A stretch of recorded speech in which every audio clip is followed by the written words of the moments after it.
Hello नमस्कार दोस्तों, स्वागत है आपका आपके चैनल पर जिसका नाम है ऑडियो बुक विद सुरेश।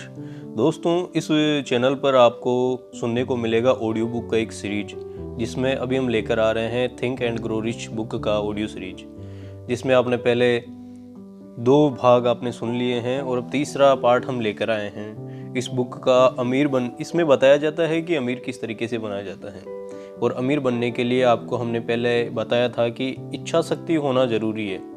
व्यक्ति कुछ भी काम करे उसके लिए उसकी इच्छा शक्ति होना बहुत ज़रूरी है। और दूसरा कदम है दौलतमंद बनने का कि उसका नाम है विश्वास। जब तक विश्वास नहीं होगा तब तक आप उस काम को पूरा नहीं कर सकते।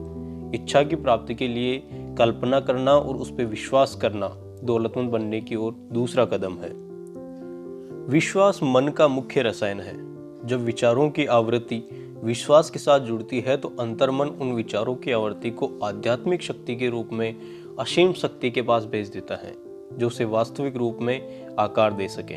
सभी वास्तविक और सकारात्मक भावनाओं में सबसे ताकतवर भाव होते हैं विश्वास के, प्रेम के और सेक्स के। जब ये तीनों मिलते हैं तो इनमें इतनी अपार शक्ति होती है जिससे विचारों में नई ऊर्जा भर के तुरंत अंतर्मन में पहुंच जाती है, जहां में आध्यात्मिक शक्ति के रूप में बदल जाती है।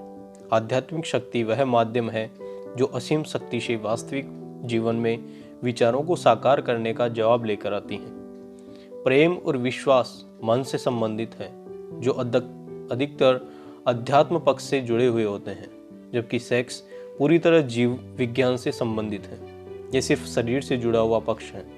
इन तीनों भावनाओं का मिश्रण नियत, विचारणीय मन और असीम शक्ति के बीच संवाद का सीधा रास्ता बनाता है। विश्वास कैसे विकसित किया जाए, इसके लिए यह जरूरी है कि विश्वास एक ऐसी मन स्थिति है जिसे आत्म सुझाव सिद्धांत द्वारा अंतर्मन में बार बार सुझाव देने से विकसित किया जा सकता है। विश्वास ऐसी योग्यता है जो इच्छा के संवेग को भौतिक रूप में साकार कर सकता है। जो अगले अध्याय आत्म सुझाव और अध्याय अंतर्मन में अनुदेश बताए गए हैं, उन्हें सुनकर आपको पता चलेगा कि आप जो चाहते हैं उसके बारे में अगर अंतर्मन को विश्वास दिला दें तो उसे वह जरूर मिलता है। आपके लक्ष्य प्राप्ति के लिए अंतर्मन आपके विश्वास के आधार पर काम करेगा। अगर किसी व्यक्ति के पास विश्वास का नामो निशान ही नहीं है तो उसे ये बताना बहुत मुश्किल है कि किस तरह विश्वास विकसित किया जा सकता है। यह ठीक उतना ही मुश्किल है जितना किसी अंधे व्यक्ति को लाल रंग के बारे में बताना। विश्वास एक मन स्थिति है जिसका विकास किताब में दिए गए इन 13 सिद्धांतों पर महारत हासिल करने के बाद किया जा सकता है। बार बार अपने मन में सुझाव डालना ही खुद से भावनाएं विकसित करने का एकमात्र जरिया है। आगे दिए गए विवरण से ये साफ हो जाएगा कि जो सुझाव आप मन में डालते हो वही बन जाते हैं, यहाँ तक कि अपराधी भी। एक आपराधिक रसद में कहा गया है कि जब लोग पहली दफ़ा अपराध या अपराधियों के संपर्क में आते हैं तो उनसे घृणा करते हैं। अगर फिर भी वे किसी तरह कुछ दिनों तक अपराध के संपर्क में बने रहें तो उसके आदी होने लगते हैं और सहन करना सीख जाते हैं, तथा जब वे काफ़ी लंबे समय तक उसके संपर्क में रहते हैं तो अपराध से प्रभावित होकर उसमें शामिल हो जाते हैं। अगर इस बात को इस तरह कहें कि अगर आप आवेश के साथ किसी विचार को लगातार सोचते हैं तो अंतर्मन इस विचार को स्वीकार कर लेता है और इस पर कार्य करता है। अंतर्मन उस संवेग को साकार रूप देने के लिए कोई न कोई व्यवहारिक प्रतिक्रिया उपलब्ध कराता है। वे सभी विचार जिनसे भावनाएं जुड़ जाती हैं और उनमें विश्वास भर जाता है तो वे विचार खुद को भौतिक रूप में तब्दील कर लेते हैं। ऐसा लाखों लोगों के साथ हुआ है जो ये मानते हैं कि वे गरीब और भुखमरी में जीने के लिए हैं, इसलिए अभ्यस्त हैं, क्योंकि कोई रहस्यमयी शक्ति उसके खिलाफ काम कर रही है जिस पर उनका कोई नियंत्रण नहीं है। इस नकारात्मक आस्था या विश्वास के कारण वे अपने दुर्भाग्य के निर्माता खुद होते हैं, क्योंकि उनका अंतर्मन उनके इस नकारात्मक विश्वास को पकड़ लेता है और उसे भौतिक रूप में आकार दे देता है। एक बार फिर ये बताना उचित होगा कि यदि आप अपनी इच्छा को हकीकत में बदलना चाहते हैं तो आप उसे अपने अंतर्मन तक पहुंचा दीजिए, परंतु इसके लिए यह ज़रूरी है कि आपकी चाहत मजबूत और आशावादी हो। अगर ऐसा है तो आप उसे भौतिक रूप में बदल सकते हैं। आपका विश्वास ही वह भाव है जो आपके अंतर्मन की क्रिया निर्धारित करता है। आत्म सुझाव के द्वारा अपने अंतर्मन को धोखा देने से आपको कोई नहीं रोक रहा है, जिस तरह से मैंने अपने पुत्र के अंतर्मन को धोखा दिया था। इस धोखे को यथार्थवादी बनाने के लिए इस पर व्यवहार करें जैसे आपके पास पहले से ही वह भौतिक वस्तु मौजूद है जिसकी आप इच्छा कर रहे हैं। यह भाव आप में उस समय होना चाहिए जब आप अपने अंतर्मन को आदेश दे रहे होते हैं। अंतर्मन विश्वास और आस्था की स्थिति में दिए गए किसी भी आदेश को जिसके बारे में आपको विश्वास हो कि वह हकीकत में बदल जाएगा, सबसे सीधे और व्यवहारिक तरीके से भौतिक रूप में बदल देगा।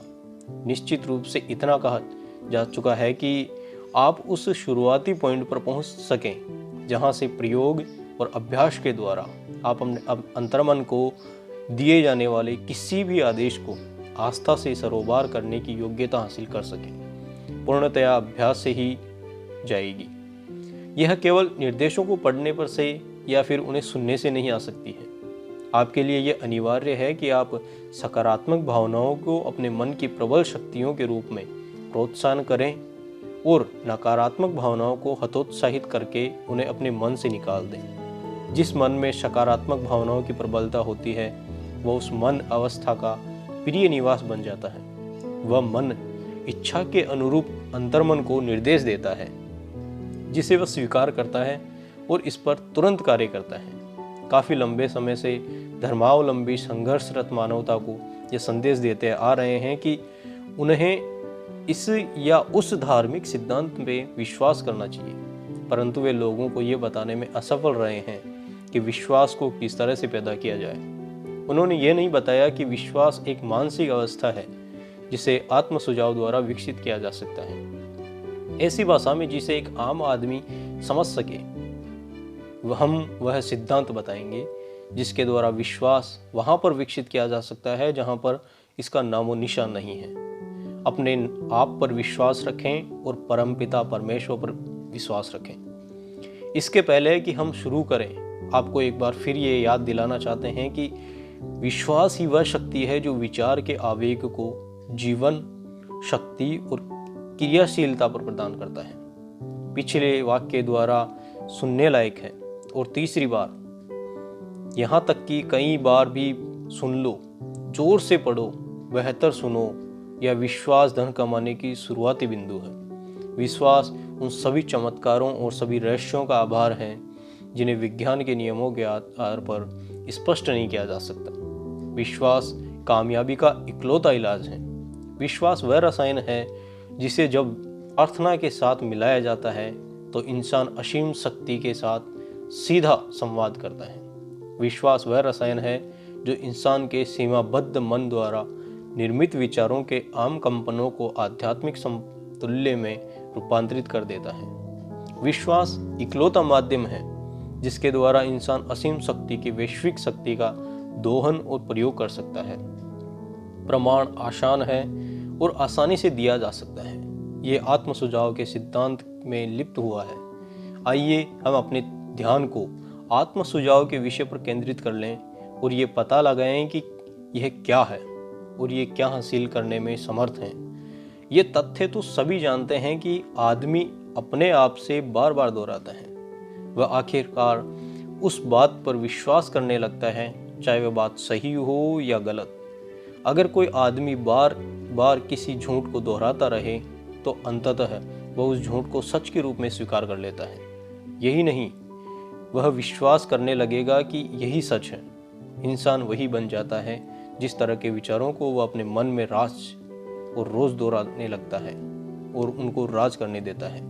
जिन विचारों को इंसान अपने मन में जगह देता है, जिन्हें वह सहानुभूति के साथ प्रोत्साहित करता है और जिन्हें वह अपनी भावना के साथ संबंध करता है, वे प्रेरक शक्तियाँ बन जाते हैं जो उसकी हर गतिविधि, हर कार्य और हर कर्म को नियंत्रित और निर्देशित करते हैं। आइए अब एक बहुत ही महत्वपूर्ण सच्चा वक्तव्य सुनाते हैं। जब विचार भावनाओं के साथ संयोजित हो जाते हैं तो एक मैग्नेटिक पावर बन जाते हैं जो अपने समान या अपने से जुड़े दूसरे विचारों को आमंत्रित करते हैं।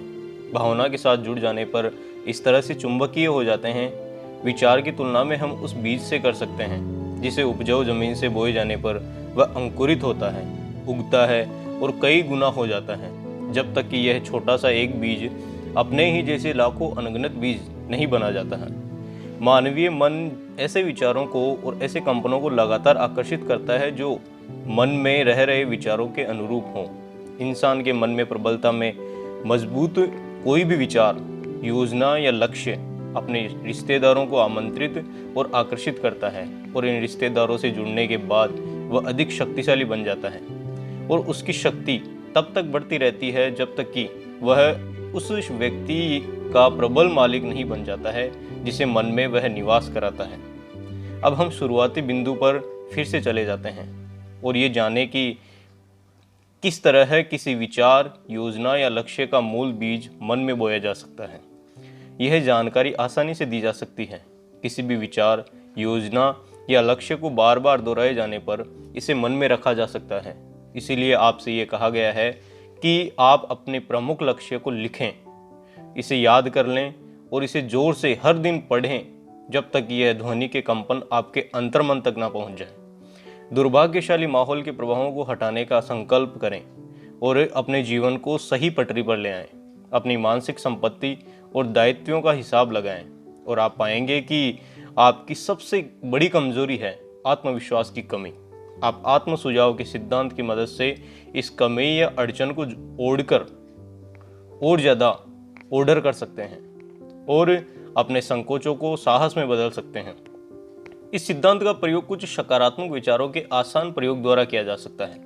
आपको सिर्फ इतना करना है कि आप इन सकारात्मक विचारों को लिख लें, याद कर लें और बार बार पढ़ें जब तक कि ये आपके अंतर्मन के सक्रिय उपकरण का हिस्सा न बन जाए। आत्मविश्वास का फॉर्मूला। आत्मविश्वास का सबसे बड़ा फॉर्मूला और पहला फॉर्मूला यह है कि मैं जानता हूँ कि मुझ में जीवन के निश्चय लक्ष्य को हासिल करने की योग्यता है और इसीलिए मैं खुद से यह अपेक्षा रखता हूँ कि मैं इसे हासिल करने के लिए निरंतर लगन से कार्य कर और मैं यहाँ पर अभी वादा करता हूँ कि मैं इसी तरह से कार्य करता रहूँगा। दूसरा इसका फॉर्मूला है कि मुझे एहसास है कि मेरे मन के प्रबल विचार अंततः अपने आप को बाहरी भौतिकी कार्यों में बदल लेंगे और धीरे धीरे अपने आप को भौतिक रूप में रूपांतरित कर लेंगे। इसीलिए मैं अपने विचारों को हर दिन 30 मिनट तक इस बात पर एकाग्र करूंगा कि मैं तरह इंसान बनने के बारे में सोच रहा हूं ताकि मेरे मन में इसकी एक स्पष्ट तस्वीर रहे। इसका तीसरा फॉर्मूला है, मैं जानता हूं कि आत्मविश्वास और आत्म सुझाव के सिद्धांत के प्रयोग के द्वारा मैं जिस भी इच्छा को अपने मन में निरंतर बनाए रखूंगा वह अंततः किस प्रैक्टिकल तरीके के द्वारा अपने आप को भौतिक रूप में बदल लेंगी और मुझे ये वस्तु हासिल हो जाएंगी जिसका मैंने लक्ष्य बनाया है। इसीलिए हर दिन 10 मिनट 10 इस काम को दूंगा कि मैं आत्मविश्वास का विकास करूंगा।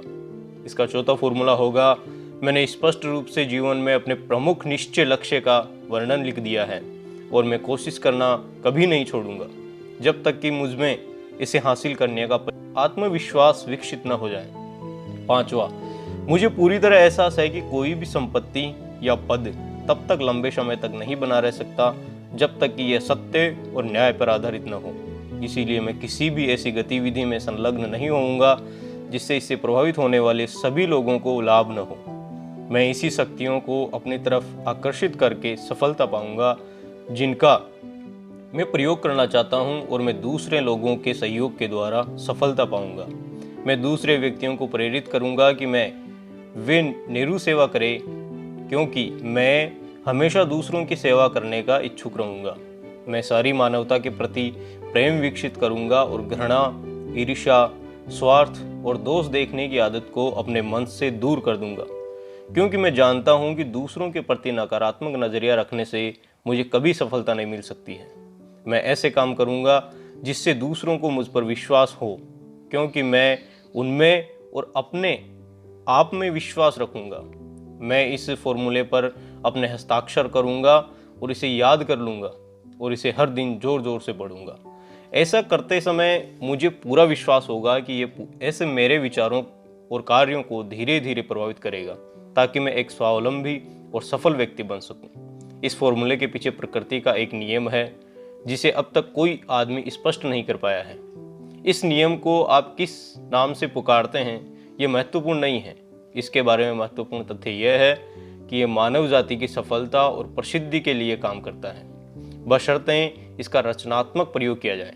दूसरी ओर अगर इसका विध्वंसात्मक प्रयोग किया जाए तो यह इतनी ही तत्परता से नष्ट भी कर सकता है। इस वक्तव्य में एक बहुत महत्वपूर्ण सच्चाई छुपी हुई है, यानी जो हार जाते हैं और गरीब, दुख और कष्ट में अपने जीवन गुजारते हैं, वे ऐसा इसलिए करते हैं क्योंकि उन्होंने आत्म सुझाव के सिद्धांत का नकारात्मक प्रयोग किया है। इसका कारण यह तथ्य है कि विचार के सभी संवेगों की ये प्रवृत्ति होती है कि वे अपने आप को अपने भौतिक रूप में रूपांतरित कर लेते हैं। अंतर्मन को इस बात से कोई फर्क नहीं पड़ता कि विचार रचनात्मक है या विध्वंसात्मक। यह उस सामग्री पर काम करता है जो हम अपने विचार संवेगों के द्वारा इसे प्रदान करते हैं। अंतर्मन डर के द्वारा आवेशित विचार को भी उतनी ही तेजी से हकीकत में बदल देगा जितनी तेजी से यह साहस या विश्वास के द्वारा प्रेरित विचार को हकीकत में बदलेगा। बिजली का यदि रचनात्मक प्रयोग किया जाए तो यह उद्योग के पहियों को आगे बढ़ाती है और मानव जाति की सेवा करती है, परंतु नकारात्मक प्रयोग किए जाने पर यह जान भी ले सकती है। उसी तरह आत्म सुझाव का नियम आपको सुख, शांति और समृद्धि दे सकता है, या फिर यह आपको दुख, असफलता और मृत्यु की घाटी में फेंक सकता है, जो इस बात पर निर्भर करता है कि आप इसे किस हद तक समझते हैं या लागू करते हैं। अगर आप अपने मन में डर, शंका और अविश्वास भर लेते हैं, अगर आप ये मानते हैं कि आप में असीम शक्तियों के साथ जुड़ने और उनका प्रयोग करने की सामर्थ्य नहीं है, तो आत्म सुझाव का नियम इस विश्वास के भाव को लेगा और इसे उस सांचे में ढाल लेगा जिसके द्वारा आपका अंतर्मन इसे इसके भौतिक रूप में बदल लेगा। उस हवा की तरह है जो एक जहाज को पूर्व दिशा में ले जा रही है और दूसरे को पश्चिम दिशा में। आत्म सुझाव का नियम आपको ऊपर उठा सकता है या नीचे गिरा सकता है, जो इस बात पर निर्भर करता है कि आपने अपने विचार की पाल को किस तरह से बांधा हुआ है। आत्म सुझाव के नियम के द्वारा कोई भी व्यक्ति उपलब्धि की कल्पनीयता ऊंचाइयों को छू सकता है, और यह इस कविता में बहुत ही अच्छी तरीके से अभिव्यक्त किया हुआ है। अगर आप सोचते हैं कि आप हार गए हैं तो आप हार गए हैं। अगर आप सोचते हैं कि आप में हिम्मत नहीं है तो आप में नहीं है। अगर आप जीतना चाहते हैं लेकिन सोचते हैं कि आप जीत नहीं सकते, तो ये लगभग तय है कि आप नहीं जीत पाएंगे। अगर आप सोचते हैं कि आप हारेंगे तो आप हार चुके होंगे, क्योंकि दुनिया में हमने ये पाया है कि सफलता किसी भी व्यक्ति की इच्छा से शुरू होती है। यह पूरी तरह से मानसिक स्थिति पर निर्भर करती है।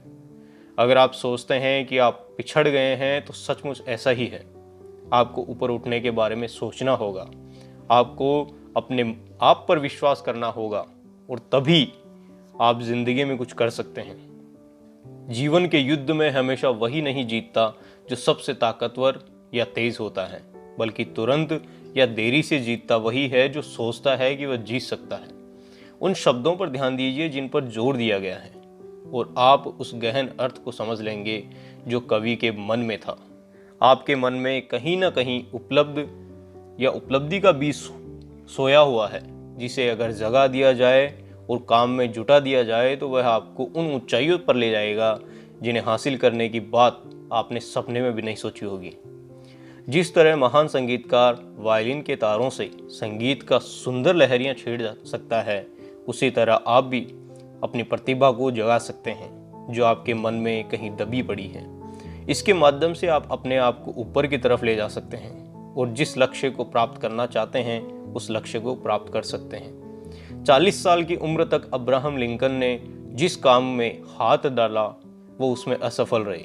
वे किसी गुमनाम जगह से आए हुए गुमनाम आदमी थे, जब तक कि उसके जीवन में एक महान अनुभव नहीं आया और उस अनुभव के उनके दिलो दिमाग में सोई हुई उनकी प्रतिभा को नहीं जगाया। तब जाकर वे दुनिया के सचमुच महान लोगों में से एक बन सके। यह अनुभव दुख और प्रेम के भावों से जुड़ा हुआ था। यह अनुभव एन रूडजेल के माध्यम से जाया, जो इकलौती महिला थी जिसे लिंकन ने प्रेम किया था। यह एक सुपरिचित तथ्य है कि प्रेम का भाव विश्वास की मानसिक अवस्था से बहुत करीबी रूप से जुड़ा हुआ होता है। इसका कारण यह है कि प्रेम हमारे विचार संवेगों को उनके आध्यात्मिक रूप में बदलने के सबसे करीब होता है।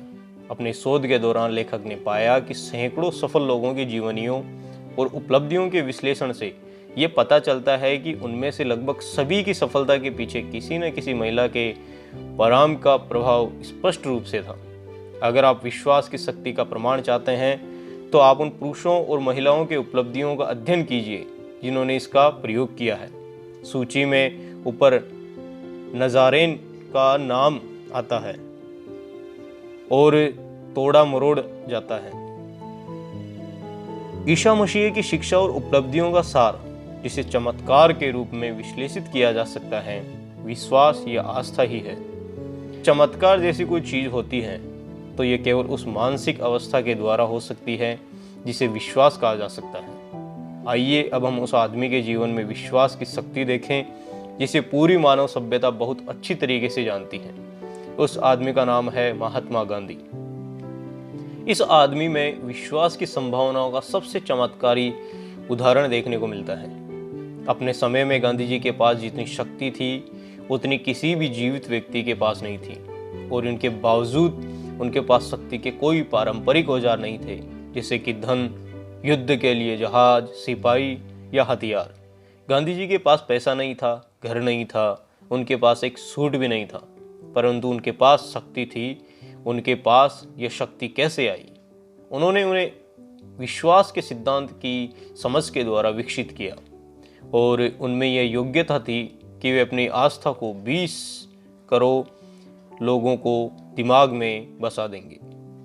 गांधी जी ने 20 करोड़ मन को एक दिमाग की तरह एक साथ जुड़ने और एक साथ चलने के लिए प्रेरित किया, जो एक महान कार्य था। विश्वास के सिवा इनका इतना कर सकती है। 20वीं सदी के मध्य में मार्टिन लूथर किंग को मानव अधिकारों और सभी लोगों के गौरव की रक्षा करने के लिए उनके मन में गहरा विश्वास था। उनकी वजह से हर जाति संप्रदाय में विश्वास करने वाली महिलाओं एवं पुरुषों ने उनके समाज में एक समान अधिकारों के संघर्ष से जुड़े। उनका सपना था कि किसी को उसके रंग से नहीं बल्कि उसके चरित्र से पहचाना जा सकता है। उनका यह सपना पूरी तरह से तो पूरा नहीं हो सका, परंतु उनके कार्य और मृत्यु ने संपूर्ण जीवन में एक नव चेतना की तरह कार्य किया और लोगों को लगातार इससे जुड़ने के लिए प्रेरित कर लिया था। बिजनेस और उद्योग चलने में विश्वास और सहयोग की जरूरत होती है।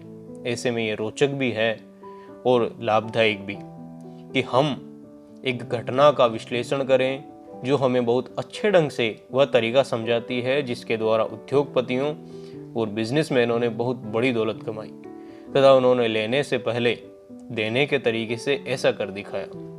यह घटना 1900 की है, जब यूनाइटेड स्टेट्स स्टील कॉरपोरेशन बन रहा था। जब आप कहानी पढ़ें तो इन मूलभूत तथ्यों को अपने दिमाग में रखें और आप समझ पाएंगे कि किस तरह से विचार बड़े खजानों में बदलते हैं। अगर आप उन लोगों में से हैं जो अक्सर आश्चर्य करते हैं कि किस तरह ढेर सारी दौलत कमाई जाती है, तो यूनाइटेड स्टेट स्टील कॉरपोरेशन के निर्माण की यह कहानी आपको काफ़ी कुछ सिखा देगी। अगर आपको इस बारे में जरा सी भी शंका है कि इंसान विचारों के माध्यम से या सोचकर अमीर बन सकते हैं, तो ये कहानी आपके मन में शंका को भगा देगी, क्योंकि आप यूनाइटेड स्टील की कहानी में एक पुस्तक में बताए गए सिद्धांतों का प्रयोग कर पाएंगे। उस $1 बिलियन के भाषण में काफ़ी दिन बाद में 12 दिसंबर 1900 की शाम को देश के लगभग 80 अमीर दिग्गज 5th एवेन्यू के यूनिवर्सिटी क्लब के समारोह हॉल में इकट्ठे हुए। अवसर था पश्चिम से आए हुए एक युवक का सम्मान करना, परंतु आधा दर्जन से अधिक अतिथियों को इस बात का एहसास नहीं था कि वे लोग अमेरिका औद्योगिक इतिहास के सबसे महत्वपूर्ण घटना देखने जा रहे हैं। जे एडवर्ड सिमस और चार्ल्स स्टीवन्स स्मिथ के हृदय कृतज्ञता से भरे थे, क्योंकि जब वे हाल ही में पिट्सबर्ग गए थे तो चार्ल्स एम स्वाब ने उदारतापूर्वक मेहमान नवाजी की थी और उनका अद्भुत अतिथि सत्कार किया गया था। सिमन्स और स्मिथ ने 48 साल के स्वाब से पूर्वी बैंकिंग सोसाइटी का अपरिचित कराने के लिए इस डिनर का आयोजन किया था, परंतु उन्हें आशा नहीं थी कि वे इस समारोह में हंगामा खड़ा कर देंगे। उन्हें ये चेतावनी दी थी कि न्यूयॉर्क के लोग भाषण की कला को पसंद नहीं करेंगे और उनसे प्रभावित नहीं होंगे। तथा यदि वे स्टीलमैन, हरीमे और वोल्डर बिट जैसे श्रोताओं के बारे में नहीं जानना चाहते तो बेहतर होगा कि वे अपने भाषण को 15 या 20 मिनट तक सीमित रखें और फिर अपनी बात खत्म कर दें। जॉन पियरपॉन्ट मॉर्गन अपने उच्च पद के कारण श्वाब की दाईं तरफ बैठा करते थे। वे भी इस समारोह में सिर्फ कुछ देर तक ही ठहरने वाले थे और जहां तक प्रेस और जनता का सवाल था, पूरा मामला इतना महत्वहीन था कि अगले दिन इस समारोह का जिक्र किसी भी अखबार में नहीं छपा था। दोनों मेजबानों और प्रख्यात अतिथियों ने अच्छी तरह से डिनर किया। बीच में बहुत काम चर्चा हुई और जितनी हुई वह भी तनाव के माहौल में हुई। बहुत काम वेंडर और ब्रोकर्स श्वाब से मिले थे, जिसका करियर मनेंगोहला के किनारे पर परवान चढ़ा हुआ था और उसे कोई भी अतिथि ठीक से नहीं जानता था। परंतु शाम खत्म होने से पहले उन सभी और मणि मास्टर मॉर्गन के पैरोटेल जमीन खिसक गई थी और विलियम डॉलर के यूनाइटेड स्टील कॉरपोरेशन का बीज बोया गया था। इतिहास के लिहाज से शायद ये दुर्भाग्यपूर्ण है कि उस डिनर में चार्ल्स श्वाब से दिए गए हुए भाषण का कोई भी रिकॉर्ड नहीं है। शायद ये एक घरेलू भाषण होगा जिसमें ग्रामर की कई गलतियां और उस भाषण में शुक्तियां और चुटकुले भी होंगे, परंतु इनके अलावा उसमें एक प्रबल शक्ति थी जिसका उन $5 बिलियन के लगभग की संपत्ति वाले श्रोताओं पर अविश्वसनीय प्रभाव पड़ा। जब यह 90 मिनट का भाषण समाप्त हुआ और जब श्रोता इसके जादू के कारण अब भी मंत्रमुग्ध थे, तो मॉर्गन वक्त को एक खिड़की के पास अलग ले गए, जहां चौखट पर बैठकर और पैरों के नीचे लटककर उन्होंने 1 घंटे तक चर्चा की। श्वाब के व्यक्तित्व का जादू पूरी सख्ती से काम कर रहा था, परंतु इससे भी अधिक महत्वपूर्ण और अधिक स्थायी वह पूर्ण और स्पष्ट प्रोग्राम था जो उन्होंने स्टील के विस्तार के लिए प्रस्तुत किया था। कई और लोगों ने मॉर्गन की रुचि जागने की कोशिश की थी। वे स्टील के लिए भी उसी तरह का ट्रस्ट बनाए जिस तरह बिस्किट, वायर और हुप, शक्कर, रबर, विस्की, तेल या च्युइंगम के लिए बना रखा था। जॉन डब्ल्यू गेट्स नाम के एक गैम्बलर ने भी इसका प्रस्ताव रखा था, परंतु मॉर्गन को उस पर भरोसा नहीं था। बिल और जिम मूर, जो शिकागो में स्टॉक जॉबरेन के और जो एक मैच ट्रस्ट और क्रैकर कॉरपोरेशन बना चुके थे, उन्होंने भी इसका प्रस्ताव रखा था, परंतु वे भी असफल हुए थे। देहात के वकील अल्बर्ट एच गेरी भी यही जानते थे, परंतु वे इतने बड़े नहीं थे कि उनकी बातों का प्रभाव पड़े। सिर्फ श्वाब की वक्त पुरता ही जेपी मॉर्गन को उन ऊंचाइयों तक ले जा सकी जहां से वे यह देख पाए कि इस साहसिक आर्थिक कार्य के कितने जबरदस्त परिणाम निकल सकते हैं। हालांकि आसानी से पैसे कमाने वाले लोगों की नज़र में यह विचार एक पागलपन भरा सपना ही होगा। आर्थिक चुंबकीय एक पीढ़ी पहले शुरू हुई थी और इसने स्टील जगत को हजारों छोटी और कई मामलों में अक्षमता में चलाई जा रही कंपनियों को बड़े और प्रतिरोचकता से और बाद में चिढ़कर देखा कि मॉर्गन कुछ छोटी कंपनियों उनके बिजनेस में किस तरह प्रवेश कर रही हैं। जब ये प्रयास अधिक साहसिक हुए तो कार्नेगी क्रोधित हो गए और उन्होंने प्रतिशोध लेना शुरू कर दिया। उन्होंने ये फैसला किया कि वे अपने प्रतियोगिताओं की हर मील को डुप्लीकेट करेंगे। अब तक उन्होंने वायर, पाइप, कूप या सीट में कोई रुचि नहीं दिखाई थी। इसके बजाय वे इतने में भी संतुष्ट नहीं थे और उन्हें इस अपने मनचाहे आकार में ढलते देने के लिए, परंतु जब अपने प्रमुख और योग्य लेफ्टिनेंट श्वाब के सहयोग से वे अपने दुश्मनों को बर्बाद करने की योजना बना रहे थे। 4 लोग उन आंकड़ों का विश्लेषण करते हुए पूरी रात बैठे रहे। जाहिर है कि इनमें सबसे प्रमुख व्यक्ति मॉर्गन थे, जिनका धन के देवी के अधिकार में दृढ़ विश्वास था, जिनके साथ उनका अभिजात्य पार्टनर रॉबर्ट बेकेन था, जो एक विद्वान और सुसंस्कृत व्यक्ति था। तीसरा था जॉन डब्ल्यू गेट्स, जिसे मॉर्गन एक गैम्बलर होने के कारण छोटा समझते और उसे एक औजार की तरह इस्तेमाल करते थे। चौथे खुद श्वाब थे, जो स्टील बनाने और बेचने की प्रक्रियाओं के बारे में उस समय जीवित किसी भी समूह से अधिक जानते थे। पूरी चर्चा में पिट्सबर्ग के इस आदमी के आंकड़ों के बारे में कोई सवाल नहीं किया गया था। अगर उन्होंने कह दिया कि किसी कंपनी का मूल्य इतना था तो उस कंपनी का मूल्य उतना ही था, न उससे अधिक न उससे कम। उन्होंने इस बात पर जोर दिया कि इस ट्रस्ट में केवल वही कंपनियां रहे जिनका नाम उन्होंने लिखा है। उन्होंने एक ऐसे कॉरपोरेशन की रचना की थी जिसमें कोई डुप्लीकेशन नहीं होगा और उन मित्रों के लालच की संतुष्टि भी नहीं होगी जो अपनी कंपनियों के बोझ को मार्गन के विशाल कंधों पर उतारना चाहते होंगे। जब सबू हुई तो मार्गन उठे और उन्होंने अपनी कमर सीधी की। केवल एक ही सवाल पर रह गया था, क्या आपको लगता है कि आप एंड्रयू कार्नेगी को बेचने के लिए राजी कर सकते हैं? उन्होंने पूछा। स्वाब ने उत्तर दिया कि मैं कोशिश करूंगा। मार्गन ने जवाब दिया कि अगर आप उन्हें बेचने के लिए राजी कर लें तो मैं खरीद लूंगा। स्वाब ने उत्तर दिया कि मैं कोशिश करूंगा। मार्गन ने फिर जवाब दिया कि अगर आप उन्हें बेचने के लिए राजी कर लें तो मैं भी खरीद लूंगा। यहां तक कि सब कुछ ठीक था, परंतु क्या कार्नेगी बेचेंगे? और अगर बेचेंगे तो बदले में कितनी रकम मांगेंगे? इन सभी सवालों के जानने के लिए आपको वीडियो का इंतज़ार करना पड़ेगा। और अगर आप हमारे चैनल पर नए हैं तो हमारे चैनल को सब्सक्राइब करें, शेयर करें और कमेंट ज़रूर करें ताकि हमें पता चले कि हम क्या गलती कर रहे हैं, आपको क्या अच्छा लगा, क्या अच्छा नहीं लगा। थैंक यू, धन्यवाद।